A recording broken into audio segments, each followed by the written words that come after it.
every disability looks the way you expect. Not everybody performs pain the way you are comfortable with. Some people can walk. Some people look fine. And still, they are in pain you will never see. Yet they are questioned. Why are you parking here? Are you even disabled? That question is the problem. Hidden disabilities are not less real, they are just less understood. We do not need more proof. We need more awareness and more respect. Today I am recording Re-Embroidered Conversations, a conversation about what is not always visible, but always real. Raven. Thank you. I feel quite honoured, really. I'm so happy to see you. Thank you so much for joining me. Thank you for inviting me, honestly. How does it feel, this journey that you've been on? I want to know if you could start sharing your journey with your disability and how does it show up in your daily life? Yeah, I started off very, very odd child. So I didn't fit in. I was bullied quite a lot, had a lot of problems with balance, problems with speech, not being able to pronounce things, and not being able to hear things, but my hearing tests say that I'm fine, got no hearing problem. It wasn't until later in life when I actually had my son diagnosed with autism that they told me that I was autistic as well, and I have auditory processing disorder. So I have memory problems, cognitive problems. It's a bit like being born with dementia, really, with all the different cognitive problems, aphasia, dyspraxia, various similar things. And the difference from when I became disabled with my spine after an accident years ago, Oh, sorry to hear that. and a few months afterwards, somebody pulled a chair out from behind me for a joke, and I fell on my spine again and nearly broke the bottom of my spine. So I've actually nearly broken my spine twice within the space of about 6 months. And that was really hard. But since then, I've been on a stick and then gradually went onto crutches with problems with my back, my spine, and then that's gone into my hips. And as I get older with arthritis and everything, seeing the difference, how I'm treated with my sticks. If I have a problem, people will run out, they'll grab a chair. Do you want a chair? Do you need to sit down? But when it comes to my cognitive problems, people don't understand that very often. So if you say, I have a problem with memory or something, or you have a problem finding somewhere, people quite often think that you're not paying attention to what they're saying, or you're not listening to them, that you're being rude. They very often think that you're being rude and you're not paying any attention to what they're saying. And it's you do hear what they're saying, but the brain doesn't process it straight away. So it's like sometimes when somebody speaks to you, it can sound like it's in a different language. Mentioning that's the invisible disabilities that we are facing a problem with. Yeah. If you tell them that you've had an abusive past, I think those who have got that in their mind will take advantage of that. And you're telling them that you're vulnerable. You're telling them that you've been vulnerable. And you put up with it. Yeah. If you have put up with it, that means you can put up with them. You become a target. You become a target straight away. Absolutely. How do you think survivors can protect themselves? That's a difficult one. Or maybe how do you protect yourself, Raven? I don't go into relationships anymore. I've just found it easier not to do that. And I can't trust, because it's similar to, like when I said, nobody chooses to be disabled. Nobody chooses to be abused. Of course not. And so it's a label, doesn't it? It feels we're labeled. Yeah, there's labels for everything. But then you don't choose to be abused. So if you start seeing a man and he starts to say to you, I'm not an abusive type or anything, he's really, really nice to you or whatever, he seems really lovely. And then you think, well, if you have told them, which I have in the past by mistake, I've told them and said what's happened in my past and everything. And they're like, no, I'm gonna be like that. I wouldn't do that. And I'm not your past. Yeah. And they're always very, very nice. And if you say to them, I'm actually a bit nervous, I'd rather take it slow, I'm a bit nervous because of what's happened in the past, and they get quite offended, which I find is wrong, the wrong reaction. They get offended and That's say, red flag, Raven. yeah, because to me, why would you get offended? And they say, well, can't you see I'm a nice person? I would never do something like that. Don't you think they said that? They all said the same thing. They all said, oh, I wouldn't hurt you. I would never hit a woman, or I'd never do this. And I'm not going to mention names, who he did hit a woman. yeah, And we all know that. He actually said, I never hit a woman and I never hit her. they can lie absolutely to your face, bare-faced lying, keep a straight face. Exactly. For people living with invisible disabilities like CPTSD, where there's often no external validation, what would you want them to hear?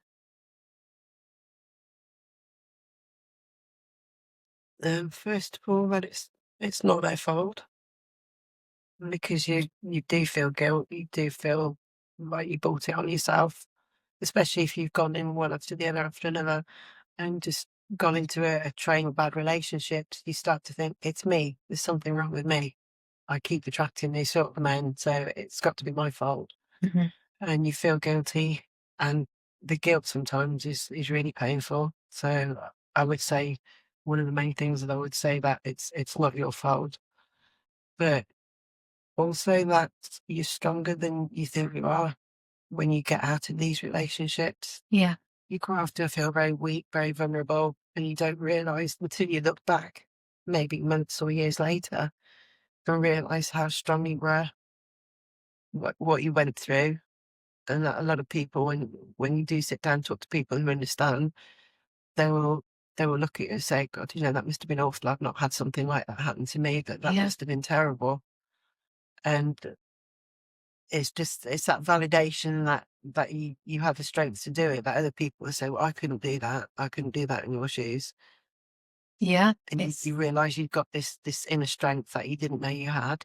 Mm-hmm. Mm-hmm. And it's good then, because I feel like I've got that inner strength now. Yeah. Also, Raven, you are a poet. You write. Did that help you? Yeah. Through your depression, through your disabilities? Definitely. Being able to write everything down on paper.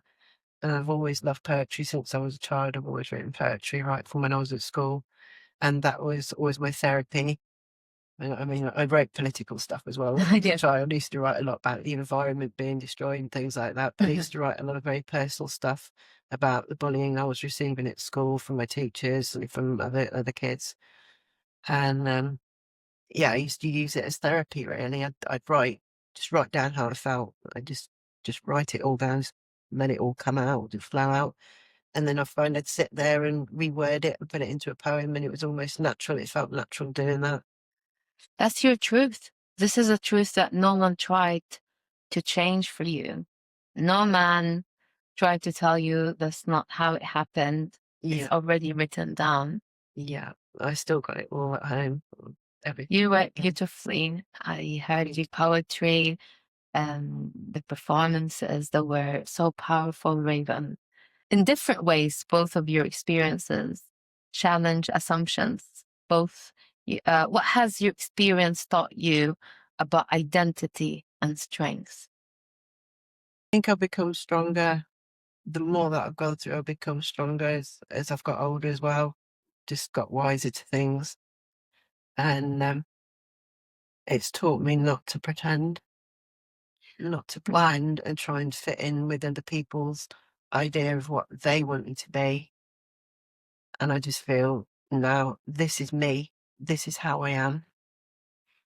And this is how I dress. This is how I behave. This is how I do things. This is how I have my home. This is how I have my garden. This is how I have my life, my relationships with my friends and my family. And I'm not going to apologise for it. I'm not going to change it and try and fit in with someone else's narrative. It's Trying, there's changing yourself for the better if you've done something wrong and correcting something you've done wrong. And then there's being manipulated into becoming something that you're not, or somebody that you're not. And they're two totally different things. You can take responsibility if you've made a mistake and somebody tells you, then you can still make changes there and say, well, yeah, I messed up there, or I said something wrong, I'm sorry. But as far as your actual core identity to yourself, you have to be true to yourself. Don't try and be something else for somebody else. Be who you are. If they can't accept you for who you are, they're not the right person. They're not the right person to be with. And if they're, whether it's a relationship or family or friends, if they can't accept you for who you truly are, and they know you and they can't accept that, then you walk away. You walk away from it. how exhausting it is, Raven, to keep explaining your disabilities. Probably the worst one is the hidden disability, because the one that you can see with my legs and my spine is quite easy, because I just say I've got arthritis and I nearly broke my back twice, and people are sort of, oh, that's terrible. I understand that must be awful. Maybe they see you with crutches. Yeah, sometimes they don't ask. They just know you're disabled, that you're struggling or whatever.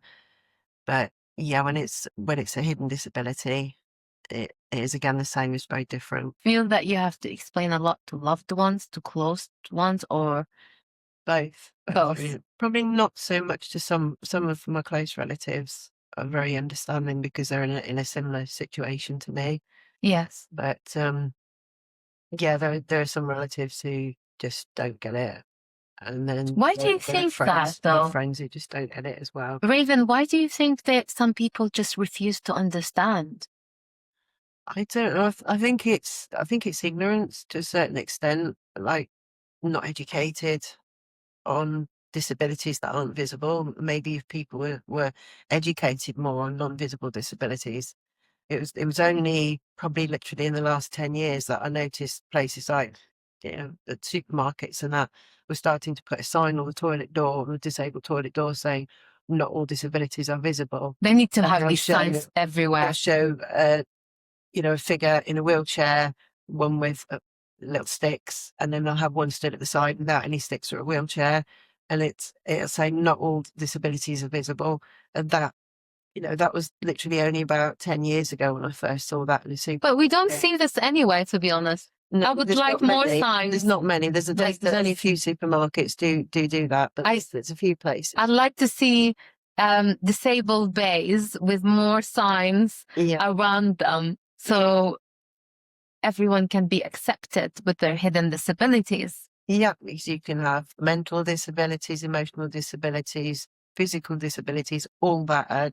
It's all hidden. It's yeah, and it must be frustrating because you know how you feel, you know your struggles, but you're dealing with your emotional, mental health.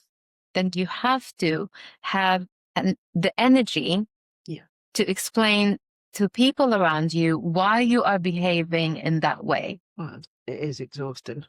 Just going over it again. Going over it again. To understand. Yes. So you are dealing with your own symptoms at the same time.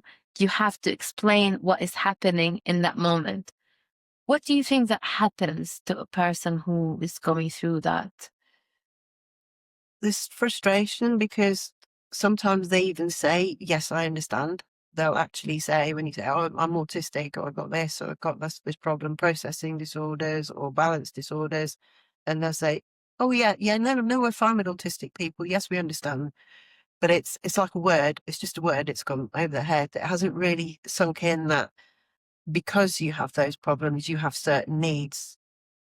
You have a disability, so you have certain needs. Things have to be done a certain way.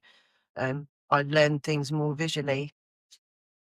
Yeah. With the auditory processing disorder, I'm not deaf. My hearing is perfect. I've had plenty of hearing tests that said my hearing is perfect. But because I don't process stuff quite often, I lip read.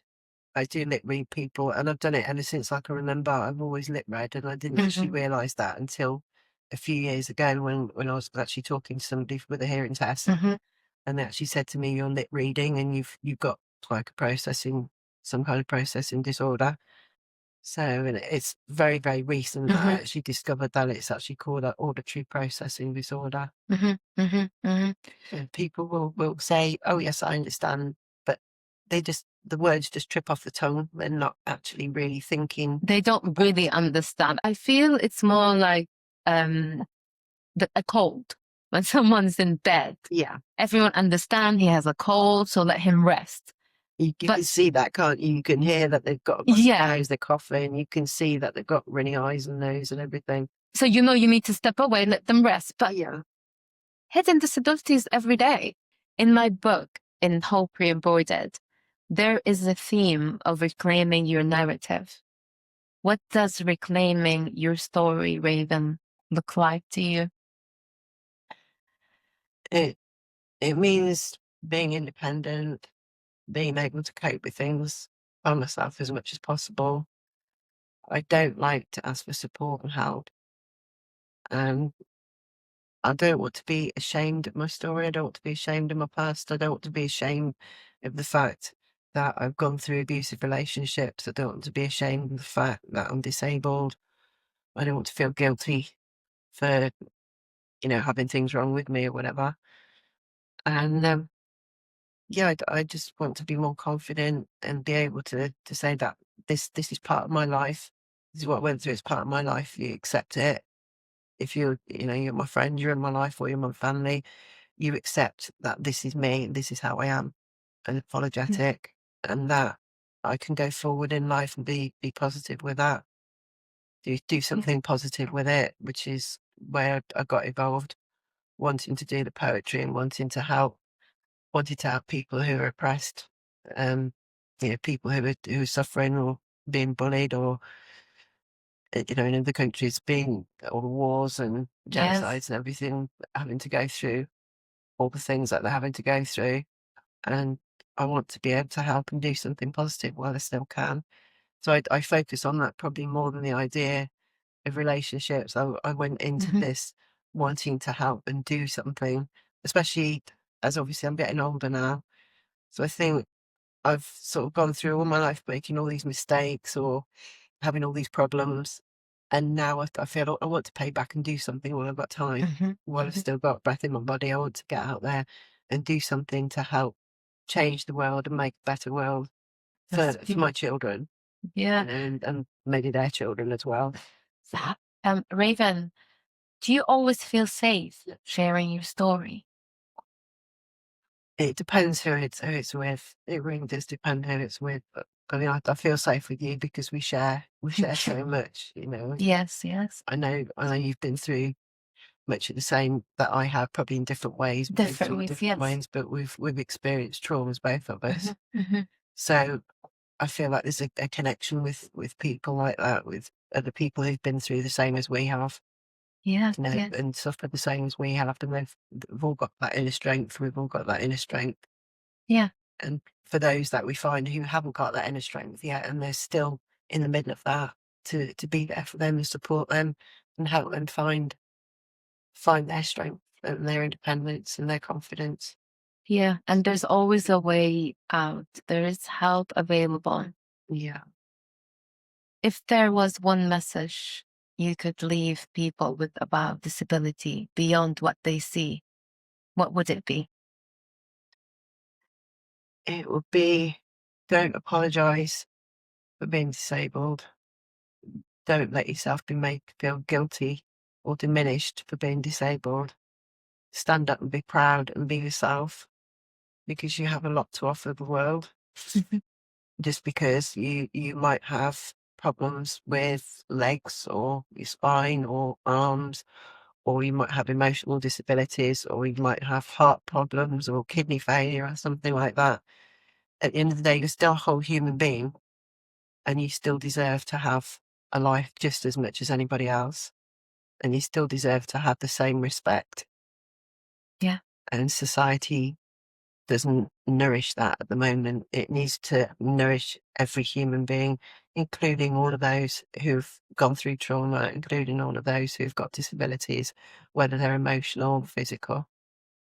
That's so beautiful. Thank you for sharing.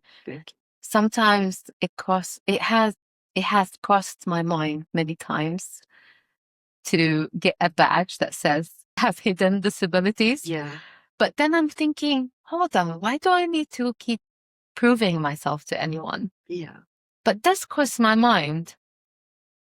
Does it cross yours sometimes? Yeah, sometimes you feel like you need to have a badge or write it across your forehead so that people actually, you know, It's like, it does feel a bit like that. But then like you said, why should you have to? why do we have to Why prove? do you have to explain yourself all the time? And Again, from this conversation, people, what they don't see, don't understand, and people don't want to understand what they don't see. yeah, How can we heal? you have to like carry a little proof card around with you or something. Yeah. Like feels like that. It's like, I'm sick. Obviously, if you have a hidden disability, to make people aware that you've got it, so they obviously, if they don't know, and they so they can account for it. So I do tell people and say to them, when I first meet them, I'm autistic, so if I have a problem with this, but then there's no excuse for them after that. You don't need to They've keep got explaining.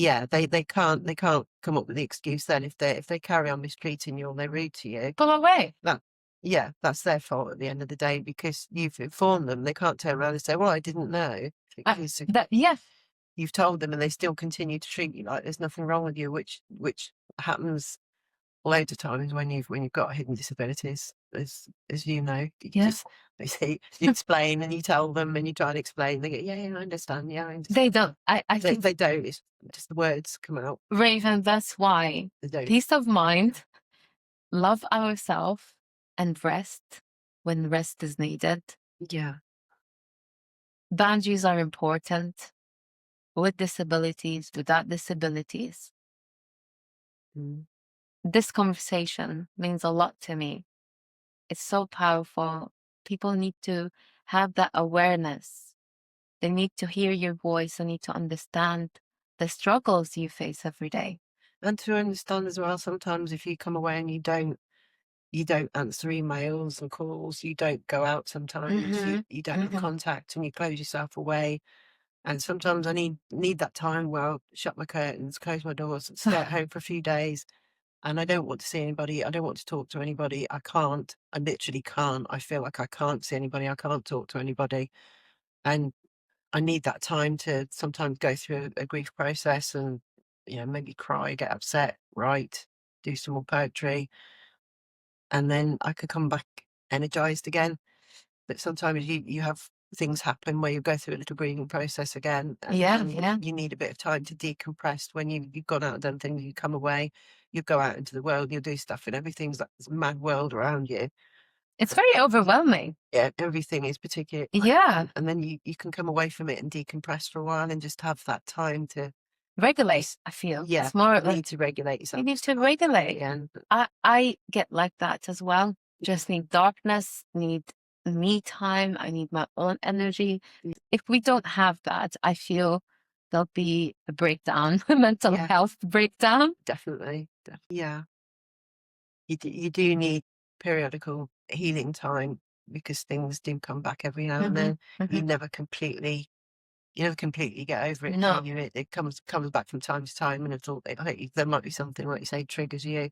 Yes. It takes you right back. It could be something somebody says, or it could be a smell, a scent of something, or a song, or a sound. A reminder. Just a sound. Something that can just trigger it off and take you right back. When it takes, you're not just thinking of those things back then, it takes you back physically. You have that same sickness in the pit of your stomach. Pain, you have that same prickly feeling all over your body, and you get all physical symptoms back that you did exactly in that situation, don't you? Raven, it's been wonderful having you part of this conversation. Thank you. Thank you very much for inviting me. Thank you. Thank you for being here. I really appreciate speaking with you as well, because we share so much together. Yes, yes. So, but we sort of grow stronger together as well. We do. We support each other. Yeah. Thank you.